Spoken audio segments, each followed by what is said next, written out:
왜 되려고 하십니까? 저는 우리 국민들께서 기존 그 정치권에 대해서 많이 실망을 하셨고, 그리고 제가 공정과 이 상식을 지키기 위해 살아있는 권력과 싸우는 모습을 보고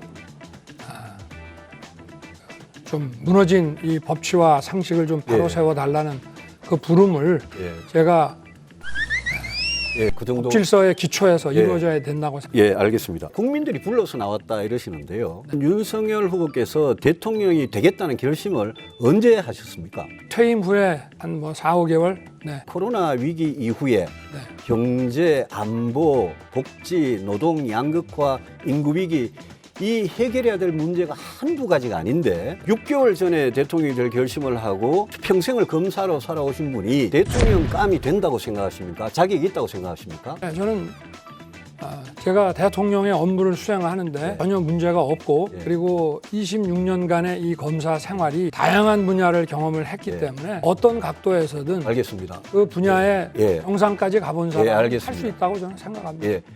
나는 26년 정치에도 이렇게 흠이 많은 후보를 대선 앞두고 본 일이 없어요. 저는요, 총장할 때부터 자유한국당에서 저를 인사 검증을 다 하셨고 검증을 다 받아서 이 자리까지 왔으며, 그리고 저 하나를 꺾으면은 집권 연장이 가능하다고 해서 계속 이렇게 제가 법을 지키기 위해서 공격을 당했는데 됐습니다. 그거를 자꾸 의혹이라고 지금까지 뭐 나온 게 없지 않습니까? 언론에서 일일 일망언이라고 합니다. 손가발을 사용하는 노동자는 아프리카에서나 한다고 했어요. 그럼 손가발을 사용 안 하고 몸통으로 한다면 자벌레처럼 몸통만으로 일하는 사람이 있습니까? 그거는 산업의 국제 분업화 때문에 거의 단순 노동에 감사합니다. 윤 후보님, 시간이 다 됐습니다.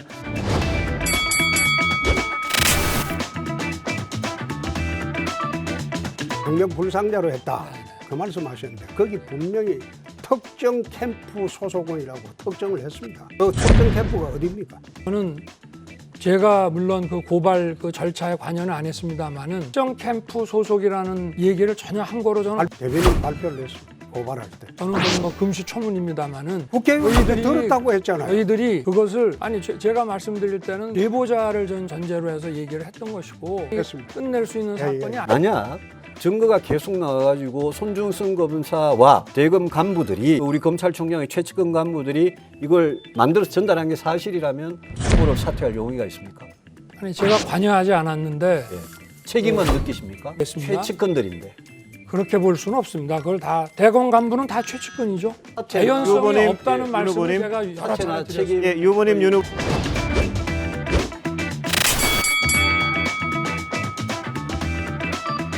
사실 윤 후보님은 정치권에 들어오시기 전에 박근혜 전 대통령 수사팀장 하면서 구속시킨 그 공로로 5계단을 건너뛰어가지고 중앙지검장을 했어요.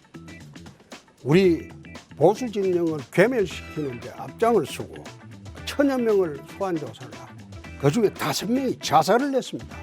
그렇게 했으면 정치판에 들어올 때, 우리 당에 들어올 때 당원이나 대국민 사과라도 하는 게 그게 맞지 않습니까? 대답해 보세요.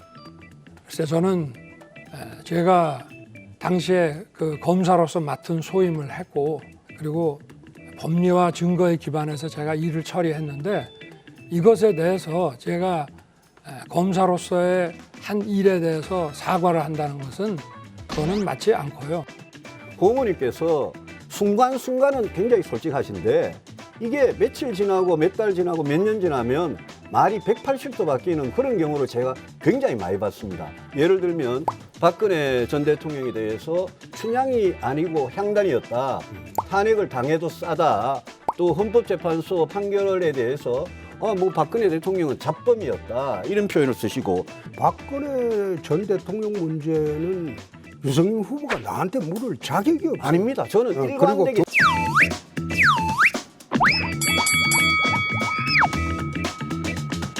정치권에 들어가서 뭐 계속 저보고 그런 식으로 몰아붙인 게 어제 오늘 일이 아닌데. 제가 몰아붙여서 많이 좋아지셨잖아요. 아니, 이렇게 뭐, 보시고.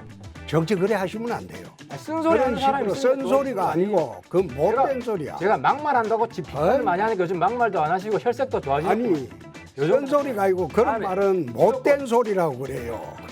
아이, 그거야말로 옛날식 꼰대식 발언이죠. 젊은이들이 패기 있게 지적을 하면 그걸 수용할 줄도 아는 대인배적 고용적인 아 의원이 있어야죠. 어떻게 젊은이 시간이 썸 탄다 그러죠. 아주 뭐 사이가 좋게 친하게 지낸다는 젊은이들 언어인데 제가 놀란 게 조국 교수랑 요즘 썸 타고 계시더라고요. 조국 가족 수사는 과잉 수사다. 집요하게 조국 동생 구속하고 오촌 조카 구속에 딸 문제도 건드렸다. 어떻게 이렇게 말씀하실 수 있습니까? 조국 수사가 잘못됐습니까? 나는 잘못된 걸 보면 피아를 가리지 않습니다. 아니 그럼 내가 조국 수사가 잘못됐다고요? 아니 잘못된 게 아니라 과잉 수사했다는 거예요. 아니, 전 뭐가 가족을 도려가는 수사는 없어요. 내가 아니, 조국의 편을 홍준표 드는 게 의원님도 아니고 도주료가 있는데도 그냥 내버려 뒀어요. 도망 다니게. 가만히 그랬잖아요. 보세요. 본인이 정치 검사했다는 걸 고백해 놓고 왜 아니 딴 사람을 정치 검사라고 하고요. 아니, 이런 식으로 아니 못되게 그래서 아니 저는 막말 없어진 줄 알았는데 동료 후보한테 못된 짓을 하고 못되게 한다. 아니 그거 막말 도지신 겁니다. 우리 저 윤석열 후보님. 아이고 그 정도 역량으로 참 윤 후보님은 첫 번째는 많은 분들이 저렇게 생각하는데 저도 뭐 크게 반대하지는 않습니다.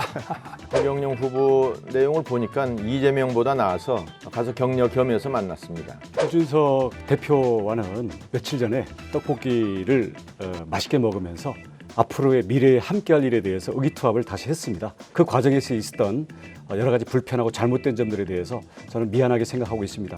가족들이 모여서 애국가 4절을 부르는 거 뭐 각 가족들이 알아서 선택하실 문제죠. 아마 저거는 낯설은 모습을 보셨기 때문에 그런 말씀을 하신 것 같은데 나라를 사랑하고 나라에 대한 고마운 마음을 표현하는 것이다. 이렇게 이해해 주시면은 배신자 저것 때문에 제가 참 고생 많이 했습니다. 근데 저는 한 번도 나라와 국민을 배신한 적이 없습니다. 제가 배신자라면 최순실이 충신입니까? 노잼, 제가 사실 노잼 극혐입니다. 몇 년 동안 좀 고생하다 보니까 좀 인상이 좀 심각했는 모양인데 재미있도록 하겠습니다. 예 그래도 별로 뭐 충격적이지 않은 댓글이어서 다행입니다. 다 받아들이겠습니다. 그리고 앞으로 참고하도록 하겠습니다. 이상입니다. 많은 분들이 의전이라고 얘기합니다만은 우리 의전팀이 움직인 것이 전혀 아닙니다. 경호팀이 움직였습니다.